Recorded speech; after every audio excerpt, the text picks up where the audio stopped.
Naan si Bagyo da. Bagyo? Sus, maayo pa ng bagyo, Pads. Kanunay pamubisita.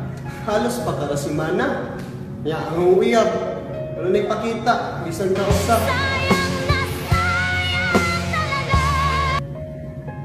Mauna, ayaw na lagi o bukod sa tao nga kusumudagan. Ikaw rin mabiyakan. Unya, nagsakit-sakit radyo ka sa imo dunghan. Lo!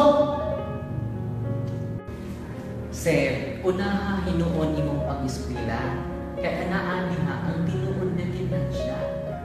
Ayaw pagpadala sa napuros-puros imong gana. Kay daghan karon nga mga dalagita, kabisan ang ilang tutoy gagmay pa. Pero ang ilang tiyan ni burot na. Kay lagi nag-una. Lo! Kudluga ko doon na, Pads.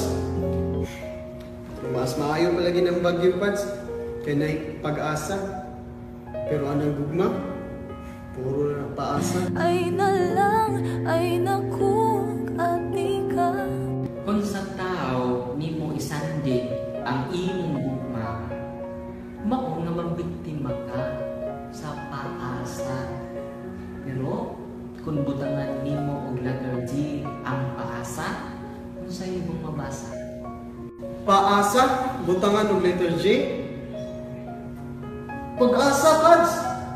Pero, kisa mo ng letter J, Pads? Mauna ang Ginoo. Tumunay kulang sa imuha. Kay sira ang bugtong tang pag-asa, wa na'y lain pa. Lo! Ikaw, no?